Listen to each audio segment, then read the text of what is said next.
Olá! Imaruí é uma cidade muito antiga. Pertenceu a Laguna até 1890. E Laguna é a terceira cidade mais antiga de Santa Catarina. Foi fundada por vicentistas em 1676. Temos registros de 1605 que pelo território de Imaruí passaram padres jesuítas em busca de indígenas para catequizar, pois aqui ainda havia do grupo Guarani, mas sabemos que também teve indígenas do grupo G. E antes desses povos, cerca de 8 ou 10 mil anos atrás, nós tivemos também o povo sambaqueiro. Todas essas sociedades puderam sobreviver do que o ambiente de Imaruí podia lhes oferecer. Todas essas sociedades puderam ter na lagoa a sua razão de viver. Vamos conhecer um pouco dessa história? Vem! Na beira do mar, de pedras e areia, vivem os sambaqueiros na pacata aldeia. Suas mãos esculpem histórias em conchas e barro. Nas ondas do tempo, um antigo amparo. Pescadores lançam redes na lagoa azulada. Buscam peixes dourados numa dança encantada. Suas canções ecoam pelo nevoeiro matinal. Um samba de vida no cenário tão natural. Ó maré que leve também traz os segredos ocultos de um povo em paz. É tão bom ficar assim pertinho da natureza.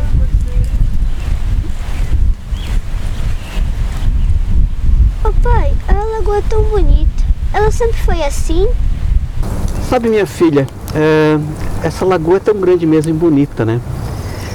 Mas ela não foi assim sempre. A gente tem alguns vestígios que nos mostram que ela já foi bem maior.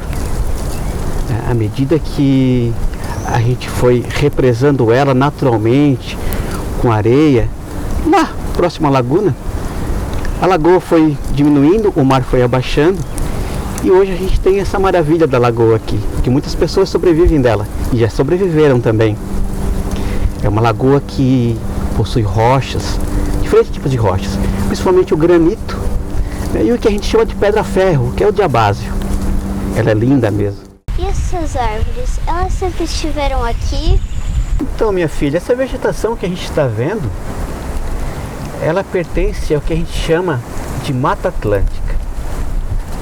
Se a gente for olhar em toda a lagoa, né, ou em todo o município de Imaruí, a gente vai ver várias espécies de árvores que pertencem à Mata Atlântica. E a gente vai ver aquele coqueiro grande, majestoso, que se chama gerivá, o garapuvu, que era feita a canoa de um pau só. A gente também vai ver as árvores do mangue, o mangue que fica perto dos rios, como a gente tem os grandes rios, como o rio Aratingaúba, o rio Manechico.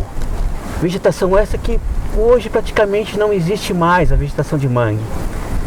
Se a gente olhar para os morros também, a gente vê que essa floresta está sendo cada vez mais degradada. Florestas que estão sendo substituídas por pastagens ou por um outro tipo de vegetação, que é o eucalipto, o pinus, a silvicultura, que são vegetações que não pertencem a esse bioma da Mata Atlântica. E as ilhas, papai? Quantas ilhas tem a nossa lagoa? A nossa lagoa hoje, filha, ela possui cerca de 12 ilhas, sendo uma fluvial. Fluvial que fica no rio Aratingaúba, dentro do rio Aratingaúba. Essas ilhas, elas foram formadas pelo rebaixamento do nível do mar. Lembra quando a gente falou que a lagoa era bem maior?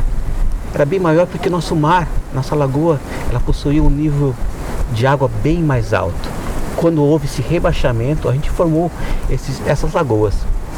A gente não pode esquecer também que em torno da nossa lagoa existem 19 comunidades pesqueiras, formadas por pescadores que sobrevivem da pesca, né, do que a lagoa nos dá hoje. E aquele monte de conchinhas tudo grudado uma na outra que a gente encontra em vários lugares da lagoa? O que é aquilo? Essas conchas que a gente encontra hoje em torno da lagoa ou mesmo nas ilhas são estruturas de um povo muito antigo que foram acumulando essas conchas. Não são vestígios de povos antigos. Muitas das pessoas que aqui vivem hoje dizem que essas conchas eram verdadeiros cemitérios indígenas. Mas vamos ver o que a Deise, a arqueóloga, tem a nos dizer sobre isso. Todo o complexo lagunar sul-catarinense, ele é pontilhado por mais de 200 sambaquis. Não é diferente aqui na Lagoa de Maruí.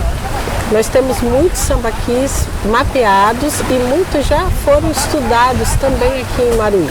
O que são os sambaquis, afinal? Sambaquis são montes de conchas intencionalmente construídos pelos povos que habitaram o litoral. Esses povos eram pescadores, coletores, viveram aqui há mais de 8 mil anos. E aqui eles aproveitavam esse ambiente, pescando, coletando berbigão, coletando alimentos vegetais, tecendo com as fibras vindas das palmeiras. Então, assim, todo esse ambiente que hoje é habitado por nós, ele foi também habitado por povos da pré-história, né? A gente sabe que cada sambaqui tem uma especificidade. Alguns eram sambaquis cerimoniais, grandes sambaquis, grandes montanhas de concha, né? Que era onde eram enterrados os mortos, mas não serviam apenas como cemitério, serviam também como locais de cerimônia, cerimônias de vida, iniciação de meninos, primeira menarca das meninas, tudo ali era feito algum tipo de atividade. Como que a gente sabe disso? Porque após a morte a gente percebe nas camadas que compõem o sambaqui elementos cerimoniais, fogueiras sendo acendidas, alimentos sendo colocados como oferenda. Então isso demonstra que os sambaquis estiveram em atividade muitos e muitos anos.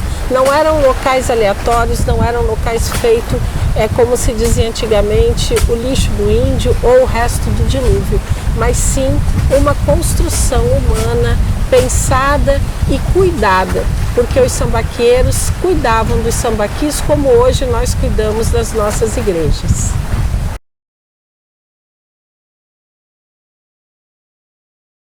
Bom, eles diziam para a gente que algumas pessoas diziam que os sambaquis eram resultados do dilúvio, inclusive algumas ossadas que tinham ali eram pessoas mortas da época do dilúvio. E eles diziam, chegava a gesticular a forma como os sambaquis foram estruturados pelo remanso da água, né, que aconteceu. Principalmente os mais velhos, a gente conversava muito com eles, e eles diziam, tá vendo? Aqui a água passou por aqui, entrou por lá e formou essa área aqui, esse pedaço aqui. Então, a gente está aqui no sambaqui da Ilha do Pereira, né? A gente percebe aqui a formação desse sítio pelas conchas que estão no chão, e são conchas muito quebradas, uma terra muito escura, né? E também a gente observou que tem umas conchas maiores ali, umas ostréias. Isso é um indicador de antiguidade do sítio, porque é um indicador ambiental de mangue, né, que faz muito tempo que existiu aqui nessa região. Então a gente pressupõe que aqui seja uma área cerimonial, ela está na ilha, no meio da Lagoa do Mirim, né, que faz parte do município de Maruí. Essa região é uma região que recebeu vários tipos de cerimônias de morte, como os rituais de sepultamentos, rituais de adoração dos mortos, porque as fogueiras sendo acesas continuamente indicam essa preocupação de manter os mortos na luz, né? Os festins alimentares também que aconteciam nesses sítios. Então claro que aqui a gente não tem como ver vestígios de fauna, de peixe, de mamíferos, né? A gente só está vendo a fauna malacológica de conchas, mas a gente percebe que essa continuidade da construção do sítio existiu. Além dela, possivelmente, ocorreram cerimônias de vida, rituais de iniciação dos meninos, rituais de iniciação das meninas, nascimento das crianças. Possivelmente, esse espaço cerimonial ele existiu durante muitos séculos. a gente pressupõe, pela fauna que a gente vê aqui malacológica, que ele tenha pelo menos 4.000 anos. Então é importante observar, né, por que os sambaqueiros escolhiam o ambiente lagunar para construir esses espaços cerimoniais. Porque era nesse ambiente lagunar que a gente encontrava, naquele tempo, há 4, 5 mil, 10 mil anos atrás, uma grande quantidade de conchas que hoje são conhecidas como berbigão, é a Anomalocardia flexuosa, que era o material construtivo deles, o material que permitia que eles erguessem essas montanhas de concha que vocês estão vendo aqui. Meu nome é Zilá da Silva Francisco. Meu pai era pescador. Nós pescava junto com ele. Aí nós ia na Praia Vermelha, pescava camarão, peixe. Meu pai tinha canoa. Quando ele não ia, a gente ia de canoa, atravessava e ia lá para a Ilha dos Pereira pescar de anzol. Aí chegava lá, né, saltava, pescava, levava a farinha, levava uma bolsa com farinha, chegava lá, pescava, pegava aqueles cará, né, aí a gente sargava ele com escama, tudo, e jogava em cima do fogo. Fazia o fogo, jogava em cima, comia aquele cará ali em cima do fogo, assim, na telha, assim, né. Aí depois a gente molhava aquela bolsa de farinha na mesma água do mar, fazia aquele pirão e comia com aquele peixe. Aí pescava. Aí quando voltava já vinha com o balaio cheio de cará, de peixe assim. Aí se na volta, se tivesse vento, a gente botava a vela na canoa, né? Aí aqueles que não eram de andar muito na canoa, sentavam no banco da canoa, aí ia um desgotando, tirando a água, né, dentro da canoa. Aí se tivesse vento, a gente botava a vela. Se não, e vinha pra praia. Em primeiro lugar, quando nós saímos para tomar banho, aí nós procurava a toca do cará para nós pegar ele, né. Aí nós chegava ali, achava a toca, né, botava o pé, aí mergulhava, ia lá, buscava ele com a mão, né? Botava na penca. E ali nós íamos enchendo aquela penca de caramba. Eles também pescavam? Sim, eles também pescavam. Muito dos jeitos de como eles pescavam nos remete aos índios, a forma como os índios pescavam. Em 1549, quando um viajante alemão passou por aqui, por terras catarinenses, ele relatou a forma de como era feita essa pesca. Era chamada pesca de cerco. Essa pesca, ela ainda acontece hoje na nossa lagoa. É onde vários pescadores lançam sua rede no mar e alguns deles começam a bater na água para que os peixes vão em direção à rede e esses peixes começam a ser malhados. Essa é chamada pesca do cerco. Hoje, filha, essa pesca do cerco, ela se dá apenas com 2 pessoas. Com a invenção da canoa motor, não precisa tanta gente assim para fazer o cerco, né? O que a gente tinha antes como uma pesca comunitária, com várias pessoas, ela se tornou hoje com apenas 2 pessoas para fazer essa pesca. A nossa maioria da pesca hoje é a rede de aviãozinho, que é a pesca do camarão.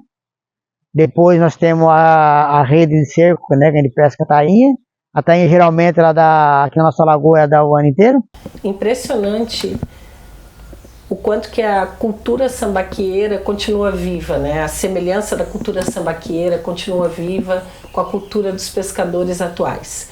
Então hoje a gente vê, né, esses materiais encontrados nos sambaquis, eles são materiais que foram produzidos com as rochas da localidade onde o sítio foi construído. É, assim, ela colhia as folhas de tucuzeiro, tinha o pé de tucuzeiro, né? Nós tínhamos muito pé de tucuzeiro. Ela colhia as folhas de tucuzeiro, nós ajudávamos ela a colher. Colhia cestas e cestas de coisa, balaia de tucum, né? Folha de tucum. Aí depois daquelas folhas de tucum, um espinho, né? Assim, virado, a gente drobava assim, pegava, tirava, ficava aqueles fios de tucum, né? Tirava a casca. Aí tirava a casca e ia botando no lugarzinho, ia botando. Aí depois, esse tucum de tá feito, tá preparado ali, ela fiava. Ela tinha um fuso de fiar o tucum. Sabe? Fazia aquela cordinha de tucum. no fuso. Aí tinha o fuso com a roda que ela fazia assim aquele fuso coisado, e tinha o fuso sem, só com as marcas assim, né? Daí quando tinha ali o tucum, que tava o fio, aí ela ia fazer a tarrafa do tucum. A mesma coisa tinha sido como tarrafa de nalho. Eu ainda alcancei linha do tucum. Meu irmão tinha tarrafa de tucum. Sabe o que é tucum, né? Este fio tinha as fiadeiras que fiavam o tucum bem fininha, minha tia fiava na roda, né? Sabe o que era a roda, né? Ela fiava assim, assim vai e o tucum aí puxava.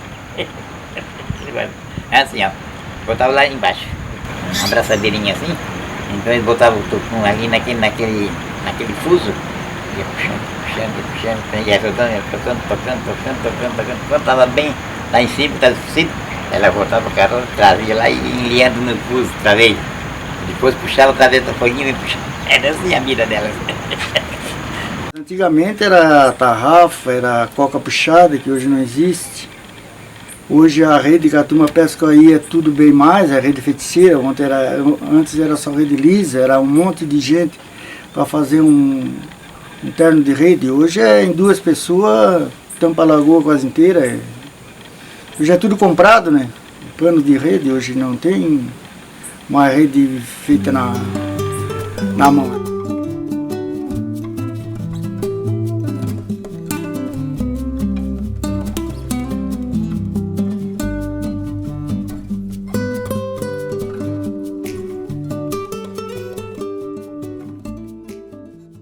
Balaia, quem não tinha canoa, né? Tinha nós, rapaz, assim, os outros de fora assim, não tinha canoa. As mulheres pescavam de balaio assim, pegavam camarão de balaio. Era fartura. Eu e meus irmãos. O senhor sabe tirava o cipó, no mato, aí tecia o fundo, depois a gente instalava a taquara, um bambu, né? Chamamos bem comprido, aí fazia tudo fininho assim, tudo fininho assim. E dali a gente instalava com a faca, tirava a branca, né? O branco você não sabe como é, né? Mas tirava o miolo assim, branco. Depois deixava ela bem fininha, né? Daí dali a gente fazia um balaio. Às vezes tinha uma forminha, a gente botava uma forminha de balaio, né? Não era balaio. Aí amarrava no fundo assim, e o fundo do balaio leva 24 varão. 24 varão. E tem nós chamamos de capitão. Sem aquele não dá certo, não dá rodilha. Então nós fazia balaio ali, ia torcendo, virando, até ficar balaio. Quando estava em tamanho que a gente queria, né? A gente fazia a rodilha. Assim, aqui, botar para dentro, esse outro varão, botar para dentro. Depois, do outro lado, quando chegava tudo, daí passava para fora, daí puxava de lá para fora, até que ficava a corda, para dentro para fora, até que ficava a corda no balaio. Nossa, essa pesca é tão antiga. Os peixinhos também são? Sim, mas infelizmente alguns já não existem mais. Sítios arqueológicos encontrados em torno da lagoa de Maruí, a gente percebe uma quantidade significativa de peixes como bagre, miragaia, tainha, robalo, corvina e também o sargo de dente, que hoje já não tem mais na lagoa. A miragaia era raspada inchada. Era raspada inchada porque ela é grande, né? As coisas é grossa, então ele rapava inchada assim. Não tem mais assim, peixe grande não tem. Mas e cará, peixe-rei? Cará sumiu. Tinha cará, o pessoal, a mulherada pegava tudo cará nas tocas, pescando, pegando um camarãozinho barrigudinha, né? Bem pequenininha, camarãozinho. E agora sumiu.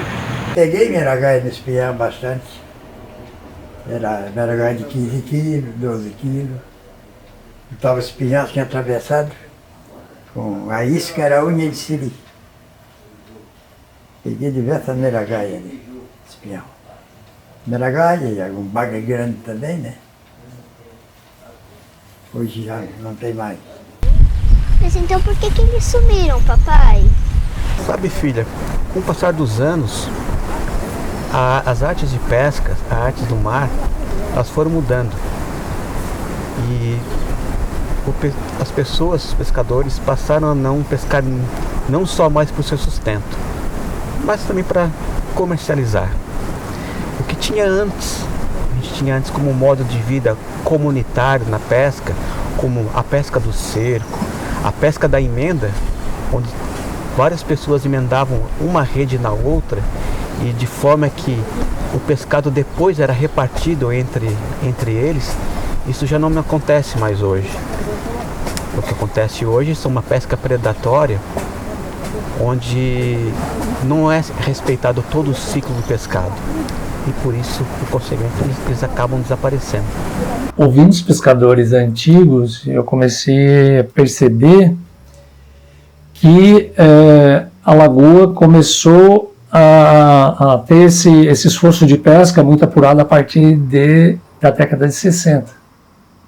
Antigamente, até 50, início de 60, os pescadores pescavam 3 a 4 meses por ano e depois voltavam para a agricultura. Enquanto, a partir do momento que o camarão ganhou preço e que os mercados da região começaram a buscar camarão em Maruí, o esforço de pesca começou a aumentar muito. E aí, o período de pesca vai se estendendo. Enquanto até a década de 60 se pescava dezembro, janeiro, fevereiro, março no máximo, a partir de 60 eles começaram a aumentar o período de pesca e quase que 365 dias no ano. Então o esforço de pesca aumentou muito de lá para cá. Ou seja, aquela capacidade de resiliência que a lagoa tinha já não tinha mais, que tinha no passado já não tem mais hoje. E em 2005, 2006, que foi o primeiro defeso, que deu uma aliviada na lagoa, 4 meses de defeso, né? Ah, tinha. Naquele tempo tinha mais. Tinha mais peixe, mais camarão, mais siri. Siri tinha muito naquele tempo. Agora está mais escasso, né? Tá pouco. Seu Paulo, a gente está aqui na sua casa, olhando para a lagoa, uma visão bonita, né? O que o senhor sente quando o senhor olha para isso? Prazer. Prazer de estar aqui, graças a Deus, né? Aqui com 90 anos, faz 80 anos. E aqui dentro da vida não pesco mais, não faço mais nada, mas ainda tenho prazer de estar aqui olhando, quando a canoa vem. A lagoa é muito importante. Essa lagoa para mim, principalmente, é tudo. Ela, só no olhar para ela, eu lembrar que essa lagoa há 30 anos atrás deu tanto sustento para tanta gente, sustentou tanta família, né? Hoje ela já não consegue sustentar tantas pessoas como antigamente, a gente entristece, né? Mas essa lagoa aí é uma mãe para nós. A lagoa significa tudo, né? Para mim a lagoa é tudo, foi onde eu nasci, onde eu me criei, né? Pescando toda a vida. Então, pessoal, tô pensando uma coisa. Quantas gerações essa lagoa sustentou, né? Nossa, a pesca. Verdade. Muitas, né? Desde o tempo dos sambaquis. E agora? Por quanto tempo ela ainda conseguirá? Bom, se depender de mim, para sempre. Nado do lado das pedras e areia, vivem os sambaqueiros na pacata aldeia. Suas mãos esculpem histórias em conchas e barro, nas ondas do tempo, um antigo amparo. Pescadores lançam redes na lagoa azulada, buscam peixes dourados numa dança encantada. Suas canções ecoam pelo nevoeiro matinal, um samba de vida no cenário tão natural. A maré que leva e também traz os segredos ocultos de um povo em paz. Entre sambaquis e águas serenas, a história se conta em notas pequenas. Olhos que veem além do horizonte, artesãos de memórias construindo um monte. Cada concha achada uma vida revelada, nas margens do tempo, uma alma encantada, lá na lagoa, com a brisa a soprar. Pescadores remam e começam a cantar. Em cada puxa achada de rede, mais uma história, a vida de um povo gravada na memória. Entre samba e peixe, fogo e luar, uma dança eterna com sabor de salgado, numa terra que respira o tempo sagrado, onde o passado e o presente gostam de se encontrar.